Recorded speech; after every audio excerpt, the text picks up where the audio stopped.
Hello, everyone, and welcome to the Barrens Chat podcast. I'm Sod, and with me tonight is my co-host Guck. This is a podcast about World of Warcraft by two guys who play. Guck, we got another Deathbringer cinematic or animation, and it was about Ardenweald, and it was very emotional. It had Ursoc in it. Ursoc loses his soul for the purpose of saving Ardenweald because of the drought. Some really moving stuff going on there. Made Ardenweald look a whole lot more interesting and cool to me. Ian spoke on the forums in a post. Blizzard will not be pulling the ripcord. We're going to talk about that today. And we have what looks like a cinematic version of the Jailer on PC Gamer magazine, which looks really cool. So we'll get into that stuff today. Before we do that, how was your week in gaming? Nothing really big in this week, besides, that Afterlives Ardenweald. That was pretty cool. I mean, I haven't ever been super huge on druids. I do have a druid tank that I've used, but it's never been my main.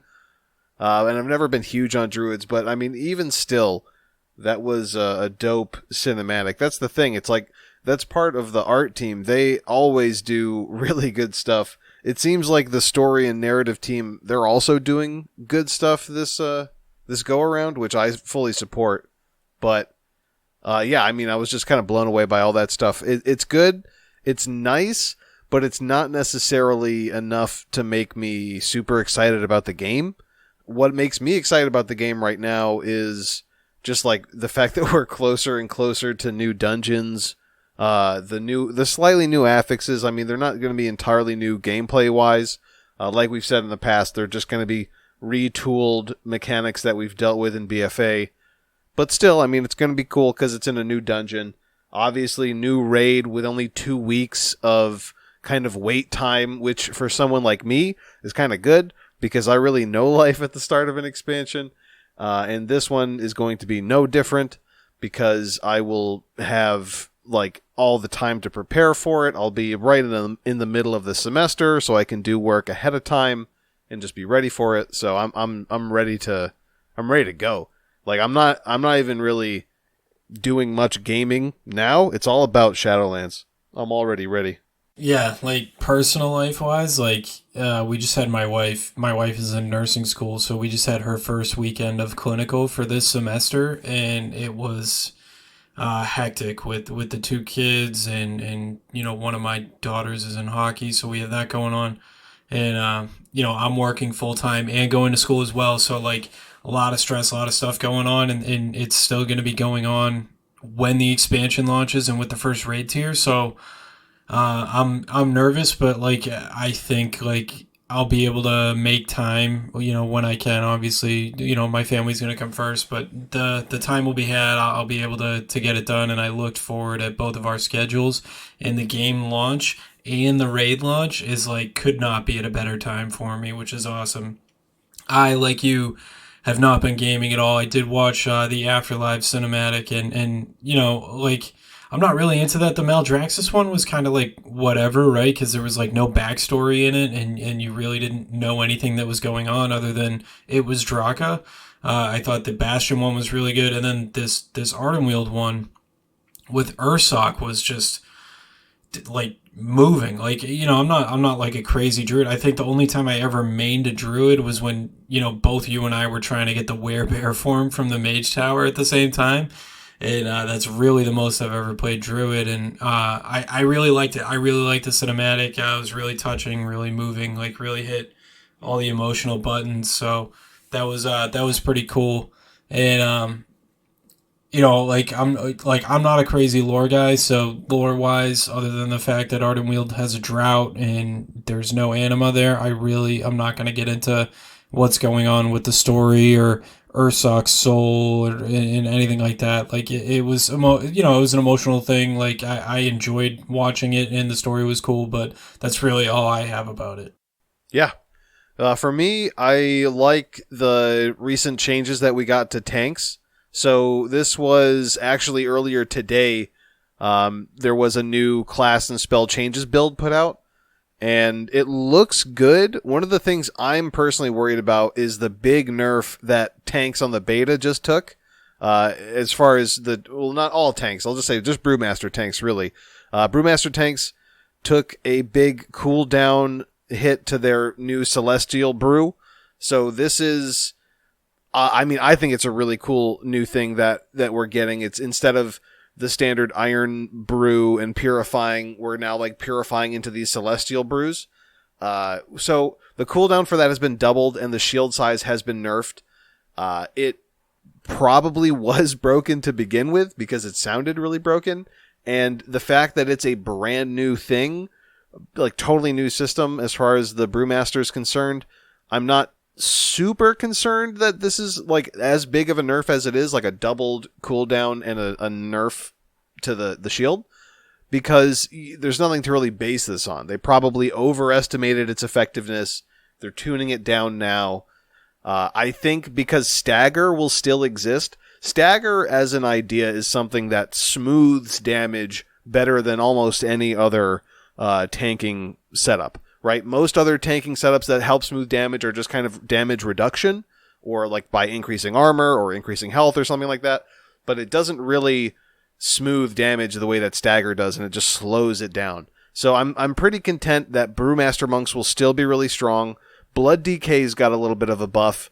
Ossuary was something that you always spec'd into because you always try to have more than 5 bone shield stacks. Blood Tap is now on the talents. That's a little bit not concerning for me, depending on the row that it's on. I haven't seen which row it's on, but overall, I'm pretty pleased because those are the 2 guys that I plan on maining. The rest of the tanks pretty much get a buff around the board. I mean, Vengeance Demon Hunters, they get a minor nerf, like a 2% healing nerf, so that's not that much. Vengeance Demon Hunters, for what I think, they already heal too much because it's basically just passive heals that you get from your Shattered Souls. But yeah, I mean, like I'm really excited because this to me looks like we're getting closer to the point where, you know, before the raid, we'll have a very strong understanding in the raid testing based on like finalized release builds, which tanks are where in the hierarchy, and I as a meta slave can just latch on to the 1 or 2 at the top that we need, and hopefully, depending on how gearing works, we can switch between the 2. But seeing stuff like this to me tells me that we're really close to pre-patch, to the point where I think on this upcoming reset on the 15th, we could see the 2-week announcement for pre-patch on the 29th. I'm hoping we get a 2-week pre-patch announcement. We might get a 1 week, and that'll be next week, but like it feels super close. Like Shadowlands is almost here. Yeah, I'd expect a pre-patch in September. I think if they wait to October, that is like the shortest pre-patch in probably the history of the game. It's a very short pre-patch. Obviously, the pre-patch is going to bring back a lot of people. It's going to make the game a lot more active. Recruiting is going to become more effective for guilds. So if you're an officer in a guild that's looking to do any sort of content, you're going to have all kinds of new recruits that you can check out and maybe try on a Mythic Plus or take them into Heroic Nyalotha without corruption. And if you're not caught up with the pre-patch, just the fact that corruption goes away and maybe you're caught up item level wise and not corruption wise, and you're kind of on an even playing field with the rest of the player base other than essences, which honestly is, you know, probably a lot more enjoyable for a lot of people. I know a lot of the people that have come back to join us lately are kind of discouraged that even though they're like 470 item level, they don't have all the corruption, and they don't have the essences, and they don't have the gems, and they don't have, you know, all that stuff. And it's demoralizing when you go into a key and you feel like you're kind of getting carried, even though your item level says you should be able to compete, but you really can't. So that, honestly, for me, that's the part I'm most excited about with the pre-patch. That and the class changes, getting in there, going to be able to experiment with the classes I want to play. Obviously, tuning-wise, beta is going to be probably being tuned up until a week before the expansion launches. And we'll see there. I have like kind of gone back and forth. I haven't committed to what I'm going to play yet. I'm obviously leaning towards my warlock, but we'll see how it shapes out. Like being like you being the meta slave that I am, I do want to play something viable. Warlock is almost always viable, but I'm still looking at other options for range DPS. So that's where I'm at right now, and with the way it's looking.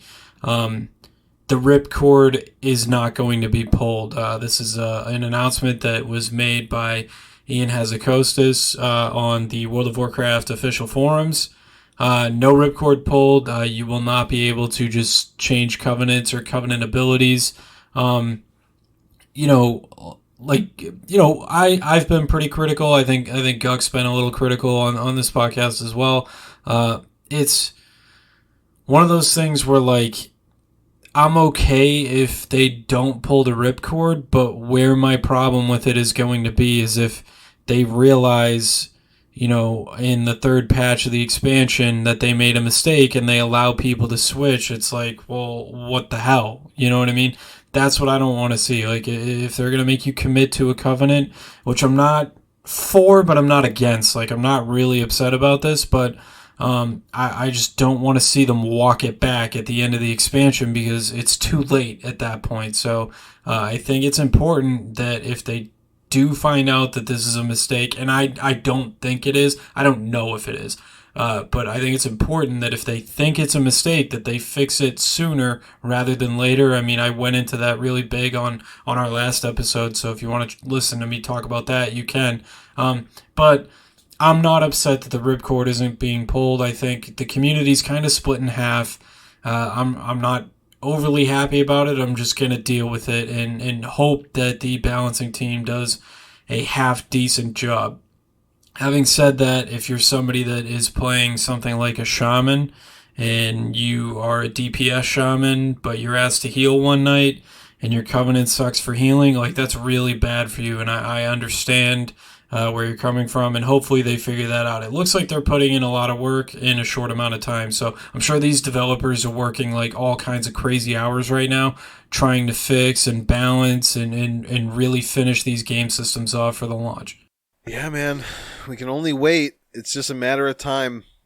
It feels closer and closer every day. I mean, now I understand why they wouldn't consider the ripcord, considering how close we are, because a change like that I think would probably be something that they would have to really think about balancing.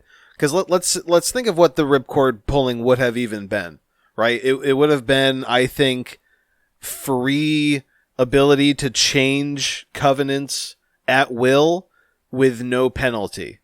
So at some point, like, you would just be able to, okay, I'm going to play PvP, I'm going to switch on this one, I'm going to do Mythic Plus, oh, well, this dungeon, I want to be this covenant, if we're running this dungeon, I want to change to this other covenant, and then raids, okay, my raid covenant for this boss is this, and then for the other boss, like, it would involve a lot of changing, but I don't think that would necessarily be bad if the balance team did their job, because the really hardcore min-maxers will always have the lock on ready, just like sending people back out. So you hearth, you change your covenant, you come back in the raid. The hardcore people will always do that. But if the difference is percents, like individual percents or fractions of percents in damage or whatever, it's largely a utility difference or a flavor difference, then, sure, the top fraction percent raiders will do that thing, but not everyone will, and you won't feel like you have to. It would just be nice for the occasions, for things that we've talked about. We've already talked about problems with covenants where if there's a dungeon group that's 4 out of 5 members full, and for that last member, they really want to have someone who's Night Fae Covenant because the dungeon has a certain Night Fae gimmick, you're not going to get in because you can't change your covenant, and that's going to hurt you there. Or let's say the example that Preach gave. You are just playing the game and you like your covenant, but then you see someone else do something really cool as your class with a different covenant, and you just want to try it. You can't do that. But you could do it if they pulled the ripcord. I I see a lot of benefits in that ripcord being pulled, but like, what do you think could have possibly been a problem with that being a thing? Just being able to change covenants at will. Like, why is that bad? I don't think it's bad, but I do think, obviously, I am on social media a lot and Reddit and the forums and YouTube, and I consume a lot of WoW content. I see, just having read through everything that the other player base or the rest of the player base is saying, even though I do want the ripcord pulled, I do want that, but I'm not upset that it's not being pulled.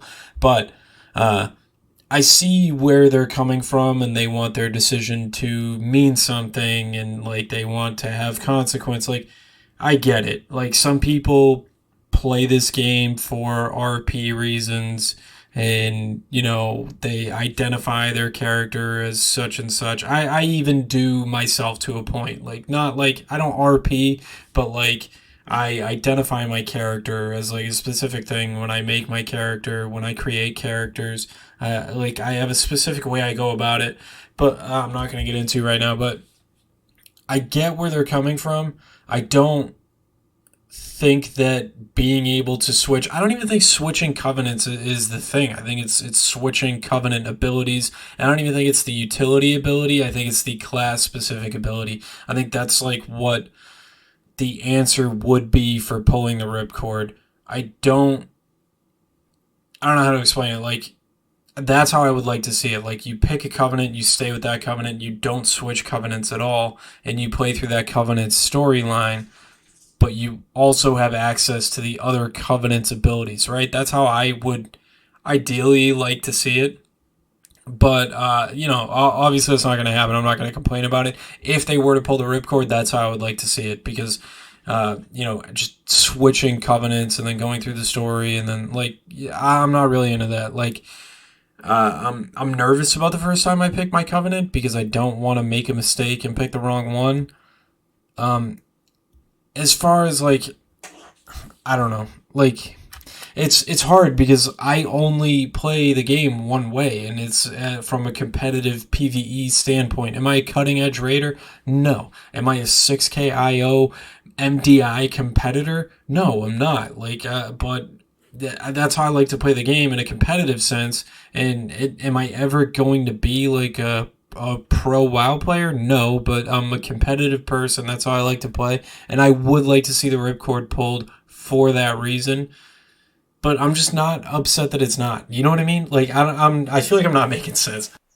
No. I feel you. I'm just like, I'm stuck on this idea about the ripcord, because now that it's gone, I'm just like, well, what could it have been?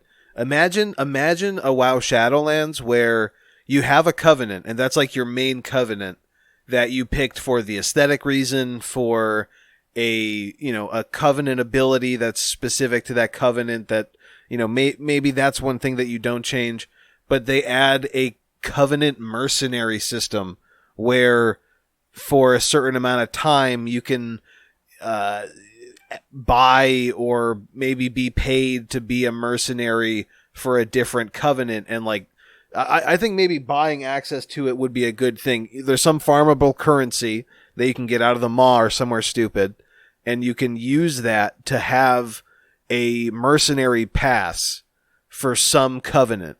And you just get to do some content as that covenant, and it gives you the ability and some soul binds and some other stuff. But still, at the end of the day, you have your main covenant where you're grinding your cosmetic reward, and there's story stuff involved, and renown and all that dumb stuff. But you have the choice, at least, to go get that currency, spend that currency, and act as a mercenary for another covenant. I mean, that would be cool. That would solve the problem. You would get the new ability, you'd get to use it depending on how much you farmed. The people who are hardcore would farm more of it. People who don't care wouldn't farm it at all. I don't know. I think that would be a good idea. Farming anything just sounds miserable to me. I'm not. Well, then you just wouldn't change covenants. Yeah. You would just stick with a covenant. Yeah, I agree. And then if you really wanted to change covenants, then you would go through the hassle, and that's a barrier to entry. That's not just like a free switch. That balances it in some way. Yeah. Yeah, I hear you. I mean, at the end of the day, it's like what everybody is saying, right? It's Blizzard's game, and we don't have to play it if we don't want to, right? I mean, that's pretty much where it goes. I can't get into other MMOs, so this is going to be the only one that I play, but I don't know. The problem is Blizzard knows that we all just want to play WoW, and we're all just going to end up playing WoW, and we're fucking stuck. They know that we're stuck. They have us by the balls. Yeah, yeah, I guess. It's. I. I think it's going to be good, dude. I still think that it's going to be very good. It's just I can picture a room with the Blizzard execs, and they're just laughing, and they're like, "What else would you play? The Old Republic, WildStar?" And they're just like laughing on a pile of money. Yeah, it's gonna be good. I'm calling it. No, like everybody's gonna be okay with their Covenant choice. Not everybody. That's a lie because like if you try to do every sort of aspect of the game, PV, like raid, Mythic Plus, and PvP, you're probably gonna have problems, right? But for me, I raid, I Mythic Plus. I might not be optimized for Mythic Plus. I'm gonna optimize for raid, obviously, right? Because that's like our end game goal. So I won't be fully optimal for Mythic Plus, but I'm sure I'll be half decent. I'll be serviceable. So um, I'm going in. I'm gonna have an open mind. I'm gonna be happy. And it is what it is. The problem is, and this is why people are so upset about it with the ripcord now, is like, back in classic WoW, like we did not have the information that we have available to us today, like about the game. So like nobody knew what a meta was, right? Like nobody, and this went for every game, not just classic WoW. Like 15 years ago, there was no meta for anything, and nobody complained. You know what I mean? Now metas form. There's a reason for it, and people follow them. It's just a difference in the mindset and the information available for gaming. I think I think it'll be okay. Everybody take a deep breath. We'll see you on October 27th. Everybody's going to love Shadowlands.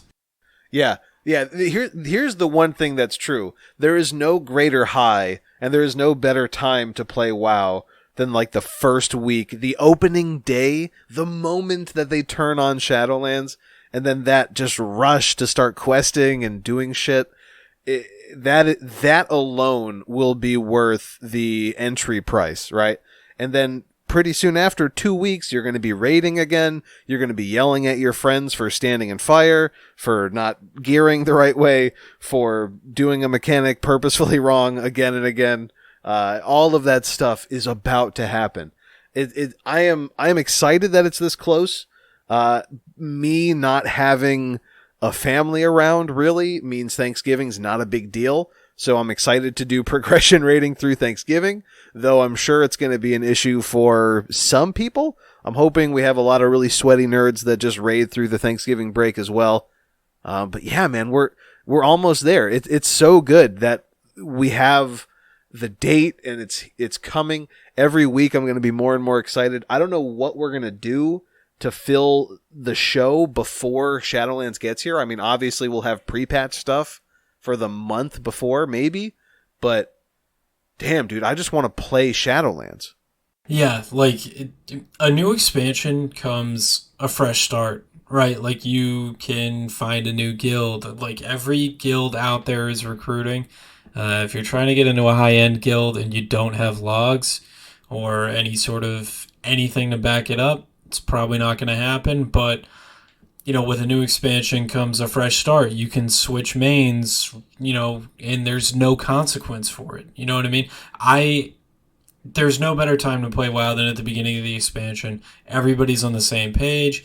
Everybody's going through the same stuff. You have people that you can group with. You have like a leveling group. You're gonna have dungeon groups going on. You're gonna want to help your buddy get his mythic zeros in. You're gonna want to talk to your guildie about crafting stuff. It's the best time, and we said this with Classic WoW when that released, and we're saying it now with Shadowlands. It is going to be the most fun that you'll have for the entirety of Shadowlands. Is going to be in the first week or two. Yeah. Unless you are in one of those guilds where you genuinely enjoy the raiding, and you get to have those like really sweet mythic prog or, heroic prog if you're doing that. Those moments where your group downs the boss after a bunch of wipes. Those moments are great, but I mean, no matter what you do, you will always enjoy that opening moment, that first rush to get those quests, to get through that first zone. For us, it's going to be to get through Bastion. That's going to be a huge thing for everyone. Yeah, and I will not know if I can take a day off of work until like the week before, but if I can, I will be taking that Tuesday off, and I will be getting very sweaty. So I'm looking forward to that. Damn, dude. All right, I think that's kind of it. Anything else you want to mention before we end the episode? No. The Arena World Championship, I honestly didn't pay attention to it. I don't know who won. I'm sorry. I don't really follow the arena esports scene. I guess we probably should, but I'm not a PvP player at all, and I'm just not into it. If it's something that you like, you've probably already watched it. That's kind of how these things work. Yep, that's it for me. I think everybody that is upset about the ripcord not being pulled, just take a deep breath. It's going to be fine. You don't have to have confidence, but if it's not going to make you quit the game right now, so just take a deep breath, go into the expansion with an open mind, and if you're not somebody that's going to min-max, really, I hope you enjoy trying to pick a covenant that suits you. I think that's an awesome thing that choice is going to matter for people like that. Yeah, I think at the end of the day, there will still be a best choice. There are just fewer options for what that choice could be. And if the choices are close together, then that's even better. You can just pick the one that you prefer. And if the choices are far apart, you can pick the one that still ends up being on top for most situations, even though one won't be best for all situations. It's still a fine idea to go into this thing open-minded. But yeah, thank you guys for listening. Appreciate you as always. If you want to get in touch with us, hit us up on Twitter at BarrensChatPod, at SaudiLOL, or at GuckyMan. You can hit us up on our website, barrenschat.podbean.com, and we will see you guys in the next one.